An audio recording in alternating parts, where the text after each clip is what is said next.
วันที่24มีนา2026นี้แขวงอัตตปือได้จัดพิธีปาฐกถาวันสั่งตั้งพรรคประชาชนปฏิวัติลาวครบรอบ71ปีวันที่22มีนาในพระกหอย22มีนา2026และวันนักรบเสียองค์ะและเสียสละชีวิตเพื่อประเทศชาติครบรอบ80ปีวันที่21มีนาในพระกหอย46 51มีนา2026ขึ้นที่หอประชุมใหญ่ของแขวง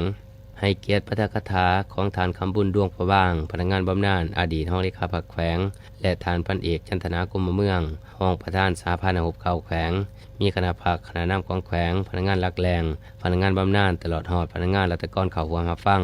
โอกาสนี้ทานคำบุญดวงพระว่างได้ยกให้เห็นกระบวนการปฏิวัติแห่งการกำเนิดของพรรคประชาชนปฏิวัติลาวตลอดระยะ71ปีแห่งการนำภาษีนำของพรรคประชาชนลาวในแต่ละระยะผ่านมามุ่นเสือในการต่อสู้ที่เอาชนะจักรพรรดิต่างดาวภูกห้านได้เผชิญหน้ากับพวกละเมืองขึ้นแบบเก่าและแบบใหม่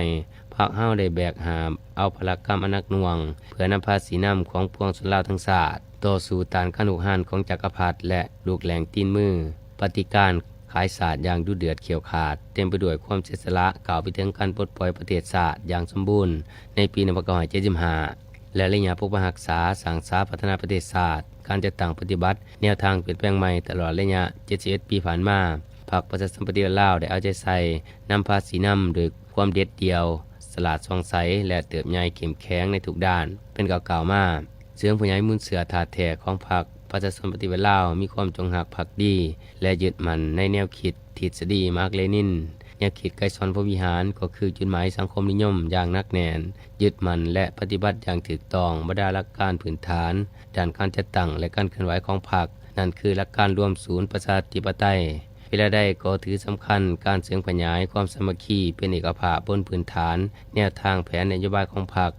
ได้เป็นเจ้าการปรับปรุงเปลี่ยนแปลงตนเองอยู่เสมอเอาใจใส่บำรุงสร้างทันแถวสมาชิกพรรคให้มีความเป็นแบบอย่างน้ำหนาเป็นกำลังแห้งสู่หบในทุกโครงเขตเวียกงานทั้งอยู่ศูนย์กลางและท้องถิ่นหากฐานจากนั้นทานจันทนากรมเมืองก็ได้ยกให้เห็นถึงวันนักรบเสียองค์ะและเสียสละชีวิตเพื่อประเทศชาติครบรอบ80ปี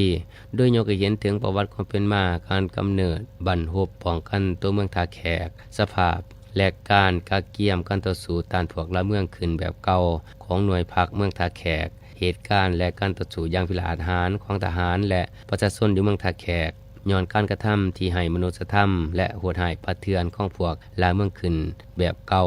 ผู้6 5วันที่11มีนาจึงกลายเป็นวันเข็ดแขนของประชาชนลาว